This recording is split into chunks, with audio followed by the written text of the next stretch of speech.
Welcome to this predicted paper from onmaths that is based on the advanced information given to us by the exam boards. Please use this paper in addition to your other revision. You can complete a unique version of this paper by going to our onmaths site. Onmaths is full of free content to help you prepare for your exams, such as topic-based papers, demon questions and mini mocks. If you like what we do, please consider subscribing.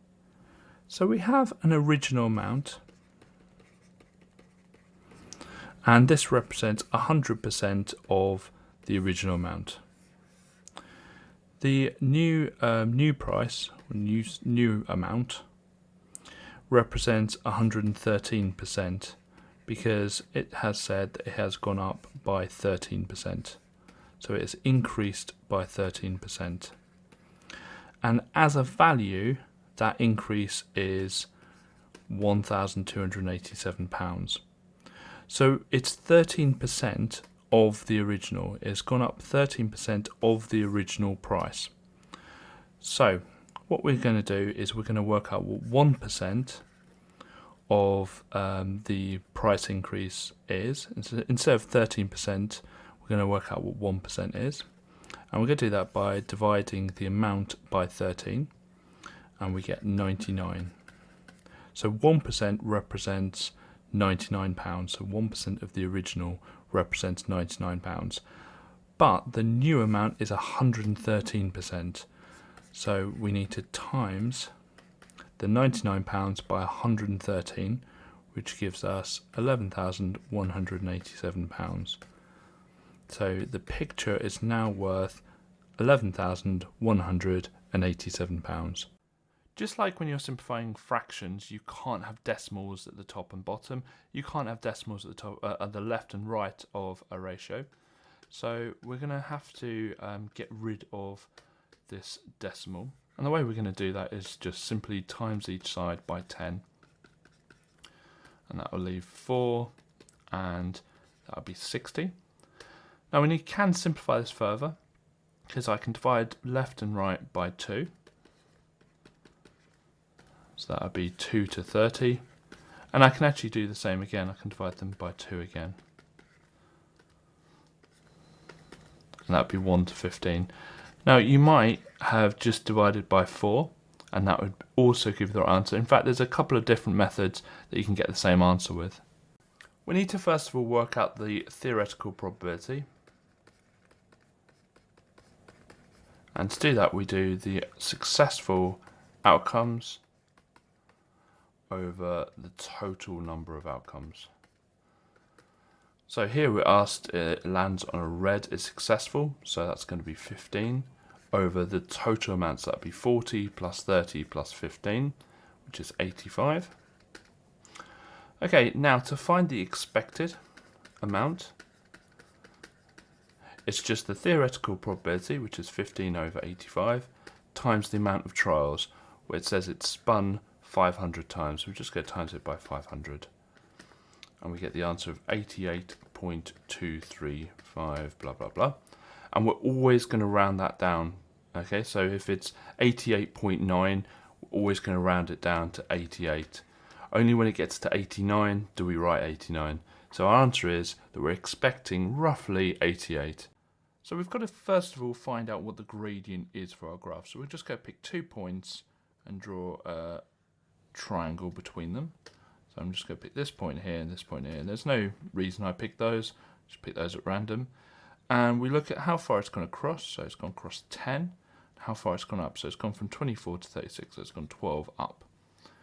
And to work out the gradient, which you can call n, or you can just write out the word gradient, it's change in y over change in x. So how much has y changed over how much has x changed? So y is this one here, so it's changed by 12, and x has changed by 10. So it's 12 divided by 10, which is 1.2. Now a gradient represents the amount of change in the y per one change in the x. So for every 1 mile we travel, we're going to go up, it's going to cost 1.2 more. So the interpretation that we give for this context, because this is about taxis, is that the taxi will cost £1.20 or 120 pence per 1 unit on the x per mile. And that's true for the gradient for any context. It's for every one of this, how much of this increases, how much the y increases by. So here we're asked to find how many bread rolls we can make. We've got 89 kilograms and it takes 0.08 kilograms to make a bread roll. Something we can do is convert these into grams, or we can just keep it at kilograms, but I've got a neat little trick. And the trick is, if you've got a decimal when you're dividing, as long as you do the same thing left and right, you can multiply them by 10 or 100. In this case, we're going to multiply both by 100, because it will make the division a lot easier, because it will make this right hand side, instead of 0.08, it will just make it 8. The reason we can do that is 89 divided by is the same as 89 over 0.08, and as a fraction we can just times top and bottom by 100, so it would be this over 8. So now we can do the bus stop method, so 8 on the outside, and in fact I might use a straighter line here. There we are. And we've got 8,900 on the inside. So 8 into 8 go 1, 8 into 9 go 1, remainder 1, 8 into 10 go 2, remainder 2, and 8 into 20 go 2, remainder 4, and 8 into 40 go 5. Now, it says how many bread rolls can we make? Now, we can make 1,122 and a half. Well, half doesn't really count, so we're just going to say 1,122 whole bread rolls. Yes, we've got half a bread roll left over, but we are asked how many whole bread rolls can we make. So to simplify 10 to 22 to 26, I'm going to have to find something that I can divide the 10, the 22 and the 26 by. The biggest number I can do that for is 2. So if you look, 10 can be divided by 5 but nothing else can, 22 can be divided by 11 but nothing else can, and 26 by 13 but nothing else can. The only thing we can divide all of them by is 2. So that will be 5 to 11 to 13. So the answer is 5 to 11 to 13. So we're going to go through this shape and work out the area of each of the shapes in the triangular base prism. So we're going to start with this triangle at the front. And the formula for working out the area of a triangle is half times the base, which is 12, times the height. And so that's going to be 54. Next thing I'm going to do is work out the rectangle here.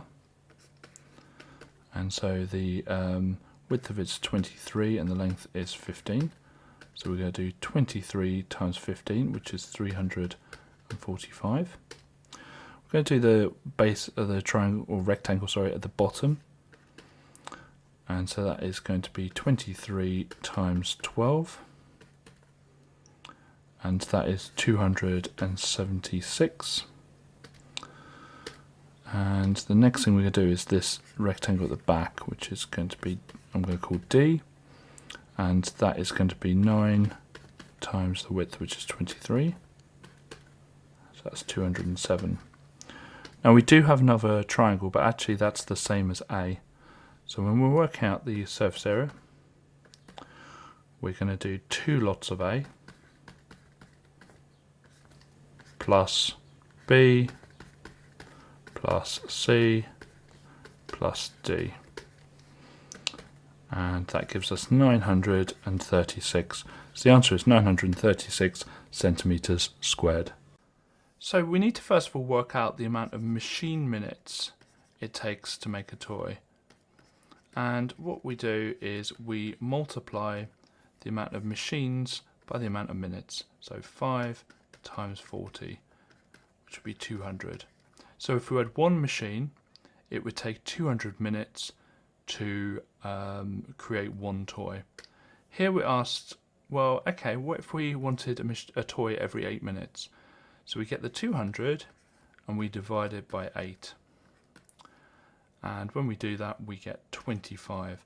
So if we had 25 machines, we would be able to make it every 8 minutes. And the logic here is 5 machines. So this is machines, and this is minutes, is 40. Then 8 minutes, if you think about it, we divide that by 5 to get to 8. And so if we divide the amount of minutes by 5, we actually times the amount of machines required by 5. So this is called an inverse relationship. So if one doubles, the other halves. If one divided by 5, the other will times by 5. So our answer here is 25 machines. We can write the equation of any straight line as y equals mx plus c, m being the gradient and c being the y-intercept. Now the y-intercept is the easy one because it's just where the line crosses the y-axis. In this case, it's going to cross it at 2. Now to find the gradient, we need to find 2 coordinates that we know, and preferably next to each other. So I'm going to pick the same coordinate, the y-intercept coordinate, and this coordinate here, we know what that is. And the definition of the gradient is for every one we go to the right, how far up we go. Well, here we actually go down, so we're technically going -3 up. So the gradient is going to be -3 because it's gone down 3. So our equation is m equals -3x plus 2. So the symbol here basically means and the way I remember it is if you draw that symbol and just put a line through it, you can make the word and. So we're looking at the probability of getting something that is in A and C. So the only ones that are in A and C are this 8 and this 9 here. So we're going to just add the 8 and the 9 together, which give us 17. Now we need to then work out how many numbers there are in total, so that's all of them. So 4 plus 8 plus 9 plus 5 plus 8 plus 3 plus 11 plus 6. So we need the total, which is 54. And then we get the 17, and we put that over the amount in total, so over 54. The first thing to notice is that the tree must be closer to CD than AB.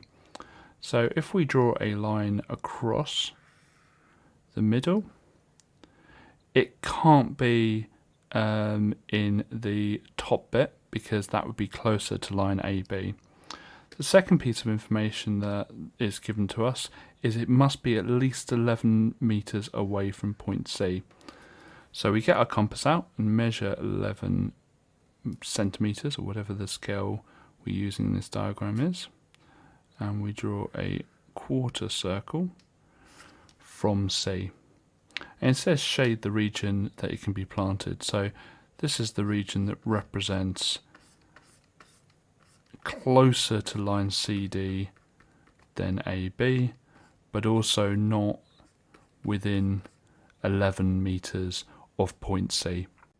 First thing I'm going to do is just draw the square out, and we know the length of it is 10x plus 10, but it is a square, so that's the same all the way around it. But we're also told that the perimeter is 440, so the perimeter is 440. So what we can do is we can work out the perimeter in algebra by multiplying 10x plus 10 by 4, or just adding up the 4 lengths that we've got.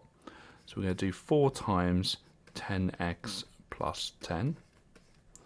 But we also know that that is going to be 440 because we're told in the question that the perimeter is 440. So put our lines in because we're going to solve, and we're just going to start by expanding the brackets. So that'll be 40x plus 40 equals 440. Then we're going to get rid of the plus 40 first, so take away 40 both sides. And so that would be 40x equals 400. And then we get rid of the 40 before the x, so we divide both sides by 40. And we've got x equals 10. So our answer is 10. To prove triangle congruence, you're going to have one of four answers. You're either going to have RHS, SSS, angle, angle, side, or angle, side, angle, and the last one, side, angle, side. So those are our options. So we've got to figure out what we have in this question. Well, we have a right angle, so an angle or right angle. We've got a side, which is actually the hypotenuse, because we know the hypotenuse is opposite the right angle. And then we just have another side. Now, it's not going to be SSS because we don't have three sides. We do have a side and an angle and a side, but the two sides are not next to the angle, so it's not going to be that one. And we don't have two angles, so it's not going to be this one. So the last one is RHS, which is right angle, which we have, hypotenuse, which we have, and side. So in this question, we basically need to add the 2 3/4 and the 2 2/5. So we're going to do 2 3/4 plus 2 2/5. Now, if I just rewrite this, 2 3/4 can be written as 2 plus 3/4 plus 2 plus 2 1/5. Or 2/5. So we can add the two 2's together to make 4. And then all we need to do is add the 3/4 and the 2/5. So when you add two numbers with different denominators, what we need to do is get the common denominators. And we do that by just quickly writing out the 4 and the 5 times table and seeing what the first number in both their times tables is. 16, 20. And 5, 10, 15, 20. So that's 20. So we need to get the bottoms of the fractions to 20. Now for 3/4, to get the bottom to equal 20, we need to times the 4 by 5. And whatever you do to the bottom, you've got to do to the top. So times that by 5 as well, which will be 15. And for 2/5, we'll get that bottom to 20, so we times that by 4, and so we've got to times the top by 4 as well to make it 8. So it's going to be 15 over 20 plus 8 over 20. So we need to add the numerators. So it'd be 15 plus 8, which is going to be 23 over 20. Now that is a top-heavy fraction, so we can rewrite that as 1 3/20. And we can add the 4 and the 1 together to make 5 3/20.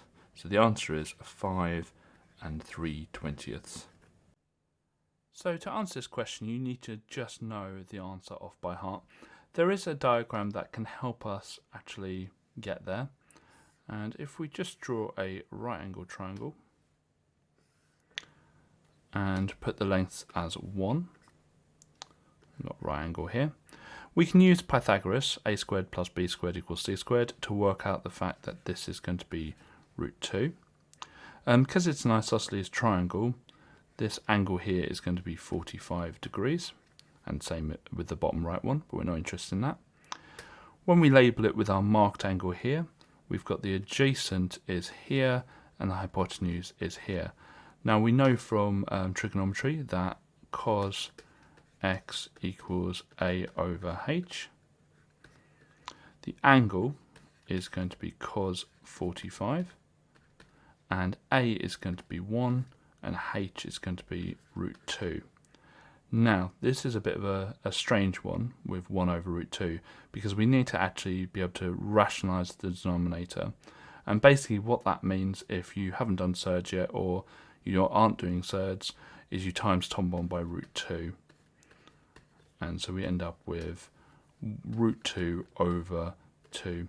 So if you ever see 1 over root 2 is absolutely fine as an answer, but if you ever see the answer as root 2 over 2, the two are actually exactly the same.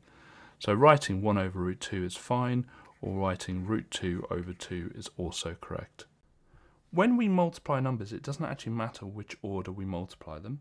So I can actually rewrite this as 7 times 9 times 10 to the power of 2 times 10 to the power of 9. 7 times 9 is 63. And 10 to the power of 2 times 10 to the power of 9, we add the powers, so it'd be 10 to the power of 11. Now here we've got a problem. It looks like standard form, but it is not standard form. Because standard form has to be a number between 1 and 10, but not including 10. And here we've got 63. So what I'm going to do is just quickly write out what number this is. So we've got the decimal point here. And you don't need to do this, but I find it a bit easier to show what we're doing. So here we've got 10 to the power of 11. So it'd be 1, 2, 3, 4, 5, 6, 7, 8, 9, 10, 11. We fill these all out with zeros. And that's the number we've created here. A lot of zeros. Now, to make it a number between 1 and 10, not including 10, the decimal point, it needs to be here. So we want that to end up with 6.3 times 10 to the power of, well, let's work that out now. So we go 1, 2, 3, 4, 5, 6, 7, 8, 9, 10, 11, 12. So it's going to be 10 to the power of 12. Now you don't need to do all the working out I've just shown there. You just need to know when you convert that 63 into a 6.3, you need to add 1 to the power. So the first term will be 50 to the power of 1. Anything to the power of 1 is just itself, so that will just be 50. The next one will be 50 squared. So that's going to be 50 times 50, which would be 5 times 5 times 10 times 10. 25 times 100, which would be 250. 2,500 even. And then last one is 50 cubed. So that's going to be the 2,500 times 50 again. And so when you times that out, you get 125,000. So this question will probably need a Venn diagram just to make it a bit easier. So I'm going to draw a Venn diagram. You don't need to. If you can work out how to do this question without, you can do. But I think this is a really tricky question to do without a Venn diagram. So it says that they picked two activities. It was either painting, which I'll put as a P, and sport, which I'll put as an S. So let's start filling in the information it gives us. So 11 picked painting and sport. So that will go in the middle, because that is painting and sport. And 11 didn't pick painting or sport, so they can sit on the outside. Now here's the problem. It says twice as many people picked sport than painting as one of their activities. So it's saying that the total number in, and let's just show it, the total number in the sport circle is twice as big as the total number in the painting circle.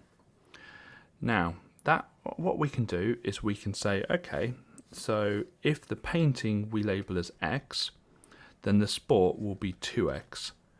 But if you look, we've already got a number already in the sport, that 11 there. So in algebra, this will be 2x, take away the 11 that we already know about. And the painting is the same. We know the whole thing is x. So what we're going to do is we're just going to take away the bit we know there, which is the 11, and it will be x minus 11. Now we know that there are 66 students in total. So what we can do now is add up all of the parts of the Venn diagram and get it equal to 66.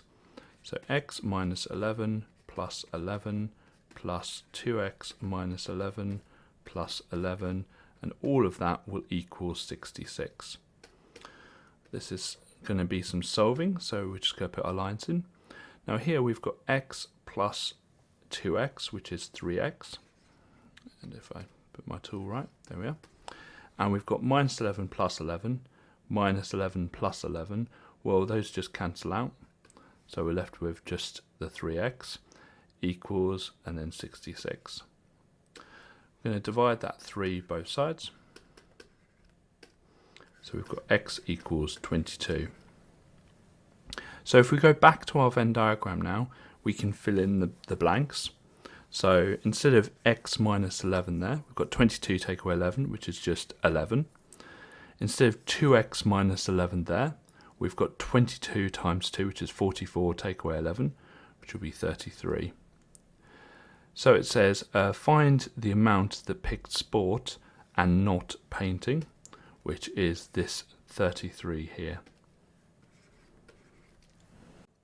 So there are two outcomes that it will rain once in the next 2 days, and that will be rain and not rain, and not rain and rain. So to work out the probability, it will rain on Monday and then not rain on Tuesday. What you're going to do is just multiply 6 over 20 by the 2 over 7. So 6 over 20 times 2 over 7. And that will give us 12 over 140. And to work out the probability, it will not rain on Monday and rain on the Tuesday.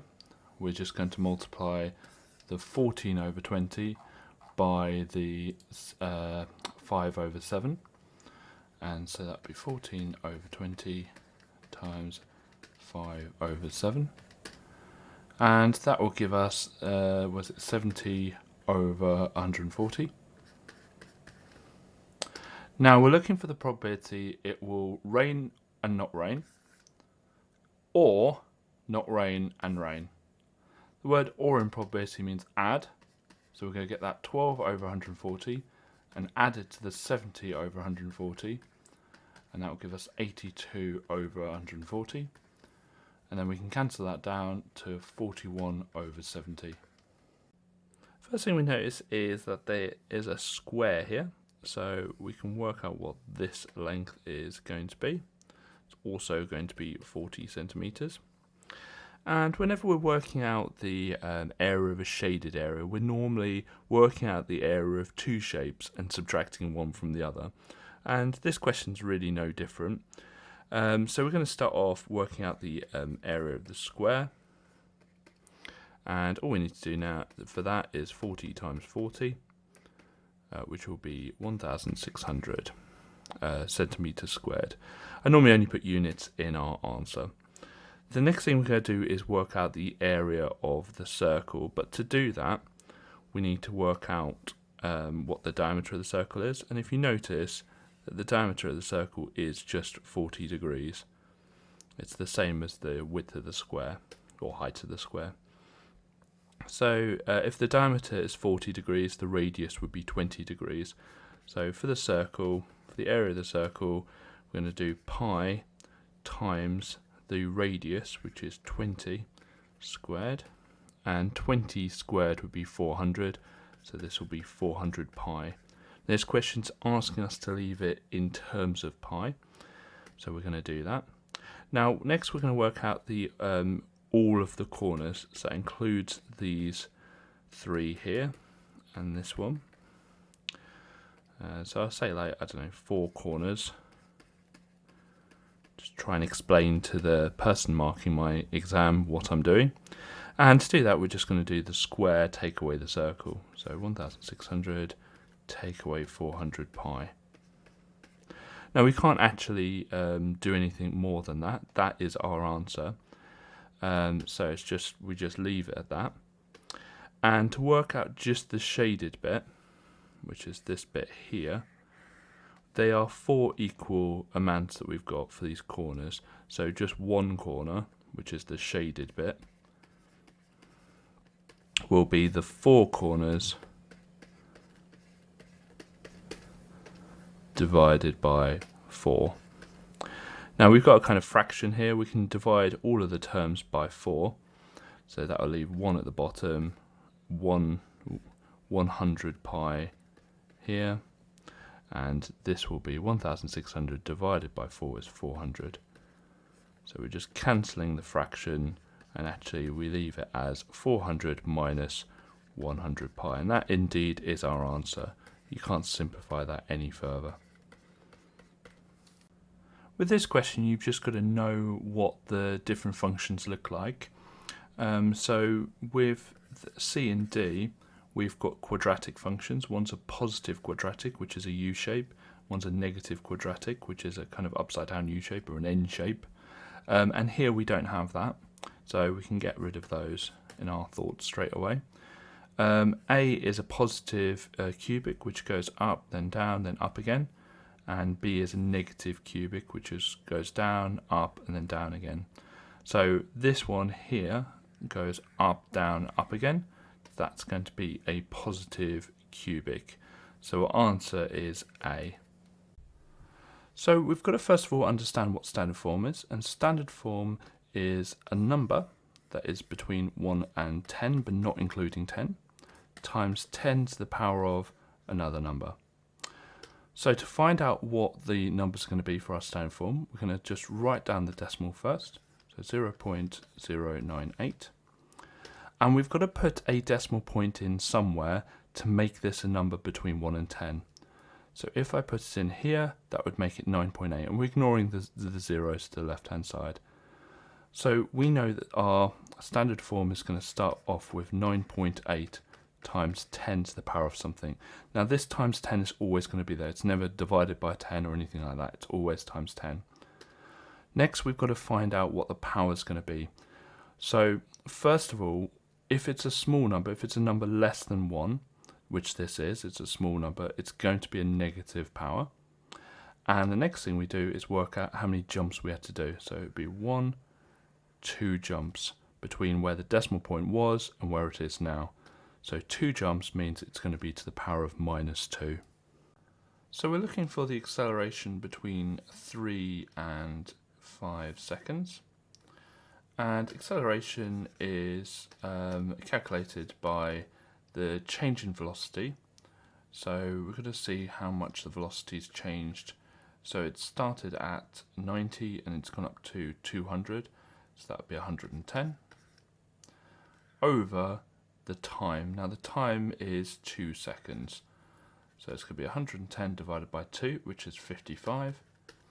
And the units will be the meters per second, because that's kilometers, sorry, that's velocity, per second, or meters per second squared.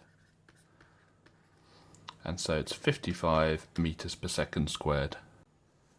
So to do a cumulative frequency graph, we've got to first of all add a cumulative frequency column to our table.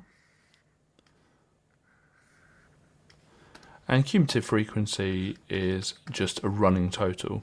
So we always start off with the first value, which is 10. Then we add the next value, so 10 plus 25 is 35. Then we add the next value, so that's going to be 50. Now, the cumulative frequency is the total amount so far. So for that first 10, for the frequency of cumulative frequency of 10, we're looking at everything up until the 20. So we plot it at the 20. So it'd be 20 and then 10. So this one here. Then the next one, the 35, is everything up until 40. So it would be here. And then the next one is everything up until 60. There we are. Now, next we want to join them up. Now you can draw them up with a curve, and in most exams you can actually join them up with straight lines. So something you can do is just join them up with, click the right one, straight lines like that. And on most exams that's absolutely fine. I'm going to join them up with a curve. There we go. Now technically I should really finish this off with a nice straight bit there, because there's just a constant 50 forevermore. So if the area of the rectangle is 10 and one of the lengths is root 75, to find the other length we do the area divided by the length given, and that will work out what the other length is. Root 75 though is something that can be simplified, so let's simplify that. And it's root 25 root 3, so it's 5 root 3.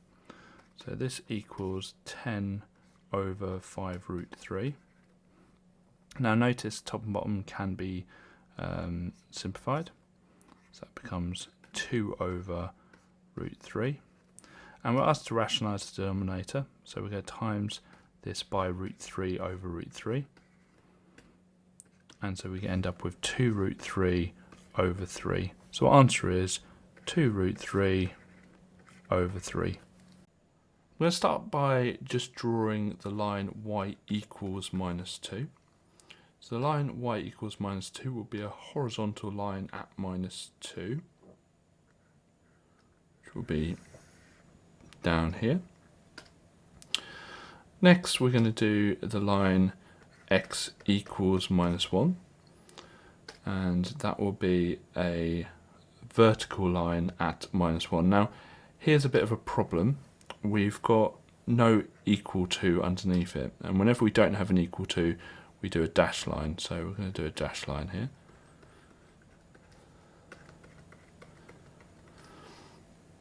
Okay, the last graph is a little bit harder. We've got I'm going to do y equals x minus 3, and it's going to be a perfectly diagonal line but down to minus 3. So it's going to be this line here, about there, but it's going to be dashed because we don't have an equal to. So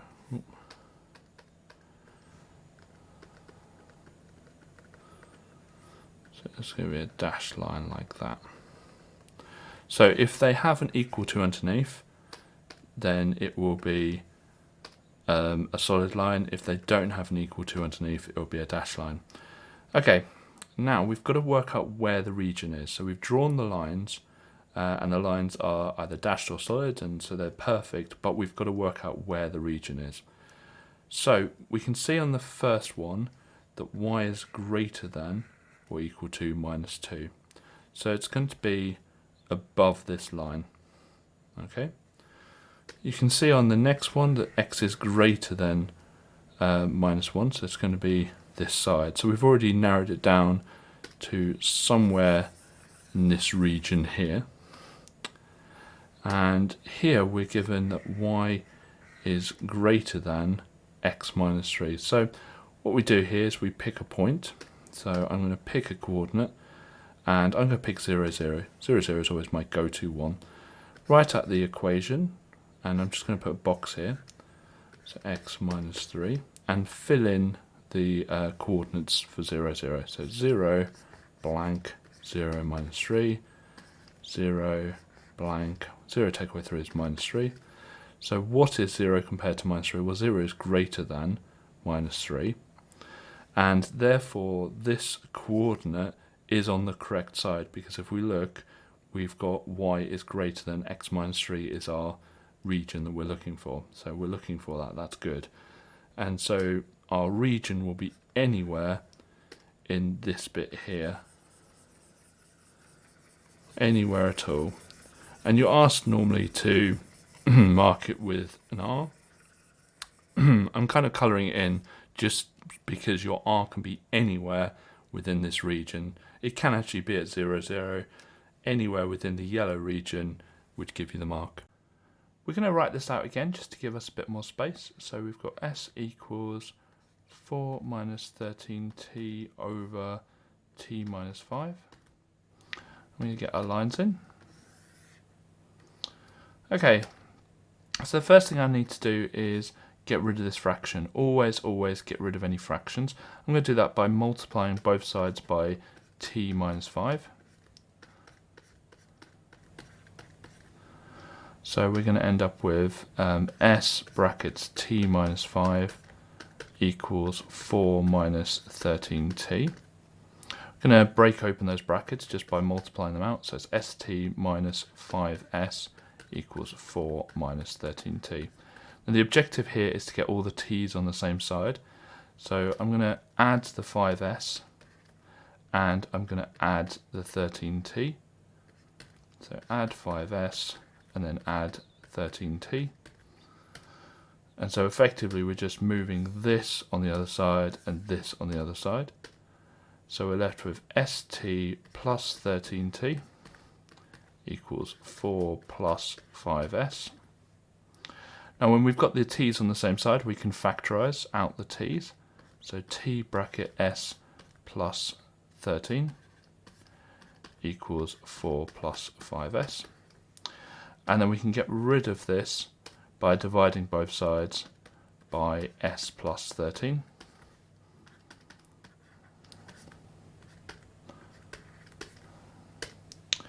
And so we're left with t equals 4 plus 5s over s plus 13.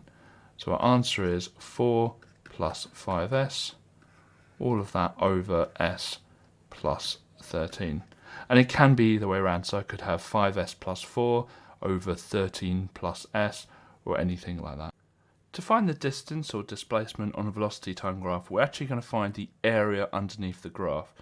And to do that, we're going to split the graph into two. And we've got the trapezium on the left-hand side, and we've got this rectangle on the right-hand side. So to work out the area of the trapezium, we're going to do half a plus b times the height. And the two parallel sides are on the left and the right. So it's going to be half times this part here, which is 40, plus this point here, which is 160. And then the height is actually the width. So the height is this bit here, so it's going to be times 2. Those will cancel out, the half and the times 2, so that would be 200. And similarly, to work out the area of B, it's just length, width times length.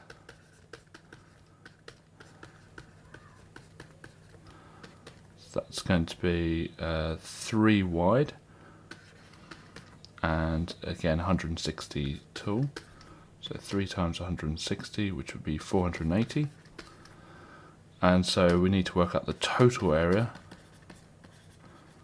And we do that just by adding the two together. So 200 plus 480, which will be 680.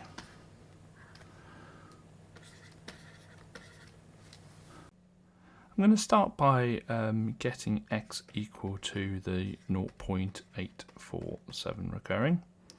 And I'm just going to show that with 3 dots. And we want to bring forward everything that's not part of the recurring pattern.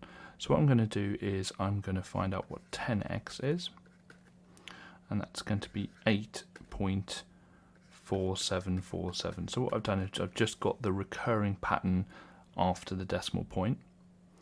And what I want to do now is bring forward one of the occurrences of the recurring pattern, so the 4 and the 7, just one of them.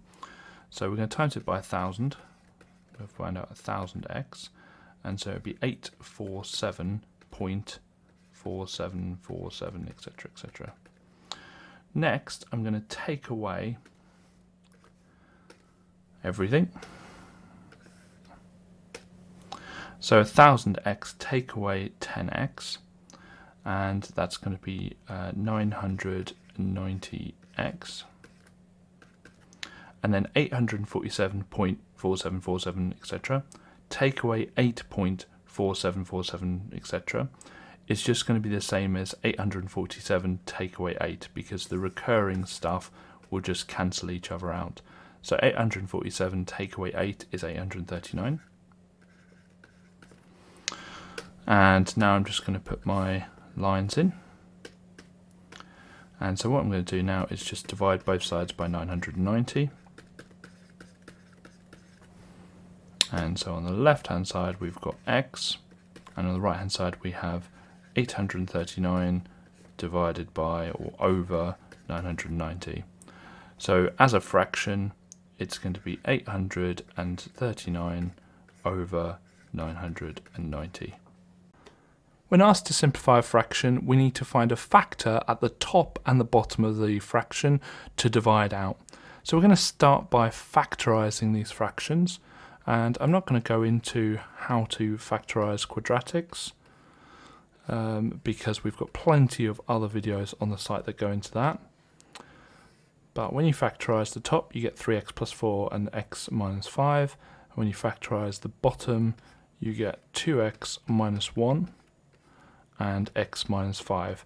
Now it's not a coincidence we have the x minus 5 at the top and the x minus 5 at the bottom, because we're just going to divide that out to simplify the fraction.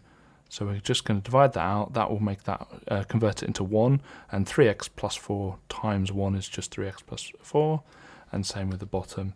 So we end up with 3x plus 4 at the top and 2x minus 1 at the bottom. So the rules of indices state that if you have a power inside and outside of a bracket, we just multiply them together. So it's 10 to the power of minus 12 times minus 12. Two negatives make a positive, and 12 times 12 is 144. So the first thing to do is we want to find the roots from the sketch that we've got. And the roots are just where the graph crosses the x-axis. So we can see it crosses it here at minus 8. Crosses it here at 3. Crosses it here at 5. Now, what is special about roots? Well, roots are where the graph equals 0. It's where y is 0. And the only way to get to 0 is, for looking at this, is if one of these brackets is 0. So we're going to say, okay, well, let's have a look at the first one, x plus a. Let's get that equal to 0. Oh, equal to 0. So we're going to put in the first root in there. We're going to say minus 8 plus a equals 0. Add 8 both sides. A must equal 8. So if a equals 8, then the whole thing will equal 0. That's the first root done. Go do the same with the next one. X plus b equals 0. And this time the root is 3. So it's going to be 3 plus b equals 0. Take away 3 both sides, and you get b is minus 3. Then we're looking at the last one, x plus c. Look at the last root, which is 5. Oh, we're going to get it equal to 0, and then it's going to be 5 plus c equals 0. And take away 5 both sides, you get minus 5. And so if a is 8, b is minus 3, and c is minus 5, it means that at minus 8, 3, and 5, it will equal 0, which is what it does in our graph. Now you might say, well, why does a have to equal 8? Why can't b equal 8? It can. These can be in any order. And so if I wrote these in the opposite order, minus 5, 8, and minus 3, for instance, it would still be correct. So for this question, first thing to notice is there's a divide there, and we can actually just write this as a fraction. So 10 plus root 2 over 14 plus root 2. We'll keep the brackets there. We don't need them when it's in a fraction, but it will help us for the next step. So we're asked to transport this or change this into a fraction without a surd at the bottom. And so it's basically asking us to rationalise the denominator. Now, when you have two terms, including a surd at the bottom, we need to do something a bit special with this. And the thing we do is we times it by the opposite bracket. And what I mean by that is if it's 14 plus root 2, we times it by 14 minus root 2. And we've got to do the same to the top. And the reason for that is essentially here all we're doing is we're timesing it by 1, because 14 minus root 2 over 14 minus root 2 is just 1. So we're timesing it by 1, so we're not changing the fraction at all. Okay, let's draw a grid to work out what that will equal. And you can use any method you want. You can use double smiles and rainbows, FOIL, whatever method you have to multiply two such brackets. I'm going to start off with the top. The top is 10 plus root 2 times 14 minus root 2. So 14 times 10 is 140. 14 times root 2 is just 14 root 2. 10 times minus root 2 is minus 10 root 2. And then a minus and a positive make a minus, and root 2 times root 2 is just 2. Now, when you expand surdy brackets, these two and these two will add together. Okay, so we're going to start off with the numbers. 140 take away 2 is 138. And then we'll do the surd. So 14 root 2 take away 10 root 2 is plus 4 root 2. Okay, so the top is going to be 138 plus 4 root 2. And let's do the bottom. And I like these grids because you can see if you've made any mistakes quite quickly with these. You can check your working. So 14 plus root 2 times 14 minus root 2. You'll see why in a second we do the opposite. So 14 times 14 is 196. 14 root 2 minus 14 root 2 and then minus 2. So you can see here now there's a 14 root 2 plus minus a 14 root 2. Let's just cancel each other out to 0. So we get rid of the surd. And then 196 take away 2, which is 194. So we've got 194 at the bottom. Now something we notice here is that all the terms in the fraction are even. Therefore we can halve everything. So 138 halved is 69. 4 root 2 halved is 2 root 2. And 194 halved is 97. And so that would be 69 there, and that would be 2, and then that would be 97. So I'm going to first of all just draw out the diagram a bit bigger, just so we've got a bit more space. And we're looking at going from B to M, and M is about here. Now the first thing to notice with M, I'm just going to quickly label the other parts on, is that the ratio of A to M is 1 and M to C is 4. So the ratio is 1 to 4 between the two. And what is really helpful sometimes is just to label in the kind of section. So if A to M is one section, we've got 4 of the sections from M to C. So just put like notches there to show the 4 sections. And we can see straight away that A to M is 1/5 of that distance. That's why it's a nice, easy way to show that A to M is 1/5 of that distance. Let's just put a nicer 5, there we go. And so we're looking at going from B to M, but we can't go directly from B to M. We've got to go from B to A to M, and that's going to be the direction of travel. Now, we don't know the name of the road between A and M. In fact, we don't know the name of the road between A and C. We've got to first of all work out what that's called. So what we're going to do is we're going to go from A to C by going down here and then up here. So we can find out A to C is going to be going backwards down A, then up B. Now A to M is going to be 1/5 of A to C. Now, if A to C is minus A plus B, that means A to M is going to be minus 1/5 A plus 1/5 B.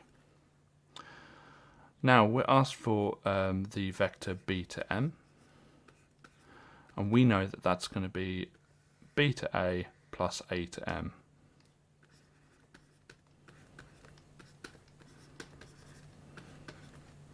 We know B to A because it's labelled, it's just A. And we know A to M because we've worked it out down here.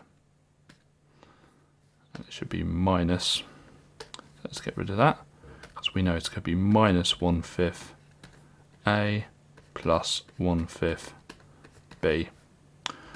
And so A minus 1/5 A is going to be 4/5 A. And then we've got the 1/5 B. So it's going to be 4/5 A plus 1/5 B. You can complete a unique version of this paper by going to our onmaths site. Onmaths is full of free content to help you prepare for your exams, such as topic-based papers, demon questions, and mini mocks. If you like what we do, please consider subscribing.